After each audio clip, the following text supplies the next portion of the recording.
Welcome to Talent Talks, quickfire questions to get to know leaders in recruitment. I'm Tom, CEO at Pinpoint, and today I'm joined by Jeremy Lyons, co-founder of RecOps Collective, which help companies improve their recruiting teams through tool selection, training, and serve as a community for RecOps professionals around the world. A lot of experience working in RecOps and TM stuff. He also runs a great newsletter called the RecOps Roundup. No doubt we'll talk about that and we'll make a point of linking to it in the wrap-up notes. Jeremy, thank you for joining us. You ready for some questions? Yeah, definitely. Thank you so much for having me, Tom. No sweat. So cool. I mean, look, we've touched on RecOps Collective and yeah, I'm a big reader of the newsletter. We've talked about it for a long time. Can you give us a 60-second summary of what it is, what it's all about, and why you started it in the first place? Yeah, so RecOps Collective, I started it at the end of 2022, and the purpose of it was twofold. One, we wanted to make RecOps accessible to companies of all shapes and sizes. We had talked to a lot of people who felt that RecOps was specific to tech and specific to large tech, and we wanted to dispel that and help companies make their TA teams more efficient, better using of their tools, more data-driven, and take them from an older view to a newer, more modern way of doing talent acquisition. And the other side of it was we wanted to create resources for recruiting operations professionals and create a space for them like the Players Tribune, where people who were doing the work could share the work. Because a lot of the time when I went out and was reading, okay, what is this about RecOps? What is this about a tool or how to do a process? A lot of what I was getting was, this is a TA leader who is sitting on the top and maybe it was their idea and now they're going to pass it off. Or it was coming from a tool and essentially it was like a recipe where you read this long story about what it is and you get down into the steps and it would be step 1, step 2, missing step 3, step 4, and then step 5 was essentially buy our product and we'll do this for you. Sure. And I felt that especially within TA teams, especially within RecOps teams, we're not known for having large budgets. So we have to build a lot of these things ourselves. And I wanted to create a way for people to find unbiased resources that would help them build that. Sure. That makes perfect sense. I want to move to process and setup and things like that, right? So as you're working with all these organizations and delivering the value you've just referenced, what's the biggest mistake you're seeing orgs make at the moment when it comes to the way that they think about that stuff? I think the biggest mistake that I see is that, at least for right now, people are thinking tools are going to save them. So we're just one tool away from being that great organization. And I think that when you get that mindset, you're ignoring that it's still bad data in, bad data out. You need to think through, why is this the right tool right now? Or why is this what we're going to be able to do? Is it actually really a problem with the tools we have available, or is it a people problem? And given the last 5+ years I've been in the tech space, I like to refer to it as, is it a hardware problem or is it a software problem? If it's a hardware problem, we can probably fix it. You just replace the bad hardware. If it's a software problem, you're probably going to have to really think through, what changes are you making and how are you going to make those changes? Because you have to think through, how do we make a cultural change versus just, look, this bright new shiny thing is going to help us do this thing. I think that makes total sense. And look, from my own perspective, obviously I sell a tool in theory, and so we have a view on that. But I think you're totally right. And I think that the best organizations that we see when they roll out Pinpoint or any tool like ours is they see it as a step change in the way that they think about execution, right? What's the opportunity here to change process, to evaluate the way we do things? Equally, we also get a lot of organizations move to us and they absolutely slate their previous vendor or their previous tool. And they say, we hate blah because it didn't do this. And we know that it did. And actually, yeah, people are very quick to blame tools, but I think you're completely right. There's a bit of a missing link there. And I like the hardware software analogy. And I think one of the things too that's wonderful, especially about Pinpoint, is there's behavior that you can influence that isn't so obvious to people, but then once they get out of it, then they go, oh, wow, like that was actually a really nice guardrail that we had. So sometimes it's about changing behavior without overtly telling somebody we're changing your behavior. It's those small incremental shifts that happen. Makes total sense. I think if we step back, when teams are going through these changes, right, and you talk about looking at tools and point solutions and so on, but really we're talking about stepping back, evaluating process, thinking about RecOps more broadly. How do people track the efficiency and the outcome of that? What are the metrics folks should be looking at to see the difference they're making as they go through this stuff? That's a question that I often get is, all right, so how do you measure the success of your RecOps team when, if you look at traditional recruiting metrics, you're looking at time to fill, time to hire, things that seem a lot more recruiter directed than the RecOps side. And I think what we're starting to see from a broader scale on how you measure your RecOps team is you're looking at efficiencies and you're looking at how many steps have we actually removed from a process to allow for people to be more successful. And usually that comes out in things like hiring velocity. It comes out in diversity and inclusion metrics. It comes out in little time increment things. So time to scorecard submissions, times from when the candidate gets reached out to when they get scheduled. So you have to look at every part. And that's where I think going back and mapping your process is really important, because when you start to look at the data and then you want to go and tell a full data story, when you do that, if you know who's responsible for each element, you could start attributing certain elements to things. And also that attribution switches you from a mindset of just being like, hey, we're recruiting in TA or transactional, to now being like, actually, this looks like it's a consistent problem across our hiring teams or above this certain level on this role. And what can we be doing to make those things better? And now you're strategically thinking about things. Look, I love that. I think anything that moves TA from a sort of reactive function to a strategic one is like gold dust in my book. But I think I also love, and it's like a subtle point, but I think it's really interesting. You said a minute or so ago, hey, let's see how many steps we're removing from the workflow. And that's awesome. It surprises me so often that people and organizations don't remove things ever. They just add things, right? Every change in process is an incremental. We're going to address this and we're going to do this. And now everything becomes this convoluted mess. It's rare to move things back.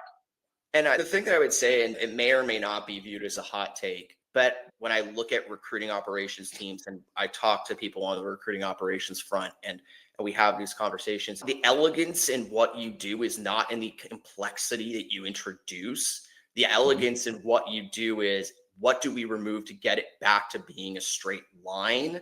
Because I think a lot of people tend to think that the most complex solution is the best solution, when in fact, it's not to make it so bloody simple that you're not doing anything, but it's going back to thinking about, all right, how do we Occam's razor this? Like, how do we just get to the straightest line of this solution?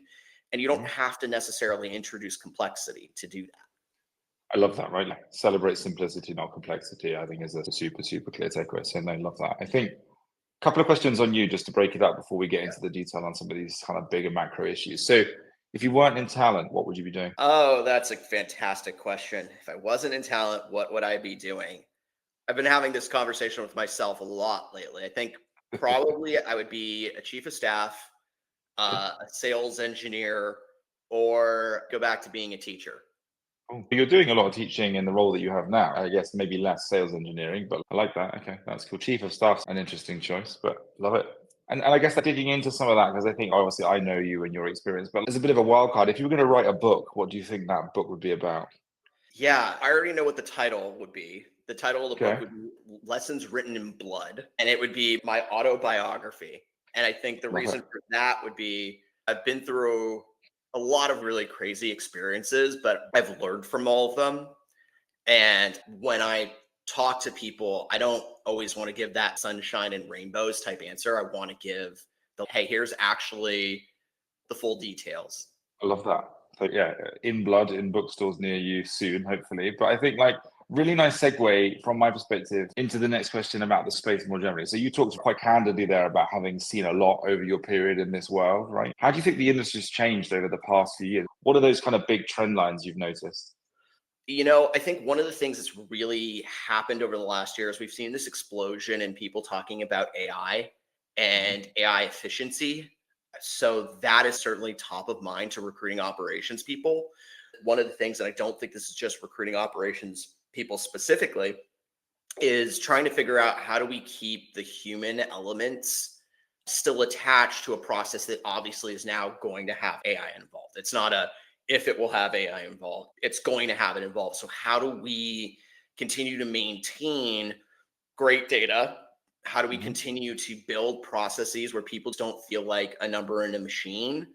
And how do you start to build your team towards that? And I think what we're seeing is you're probably going to be doing it with less people. So because you'll have AI agents and AI tools that will be able to help you, you're probably going to see smaller recruiting operations teams, but you might see this proliferation of more recruiting operations teams, which is an exciting thing to think about. When I look at the vertical, one of the other big talking points is going to be what's going to happen to the RC group, because a lot of people are thinking, okay, if we have AI agents and we have scheduling tools and we have all these abilities, what do we need an RC for?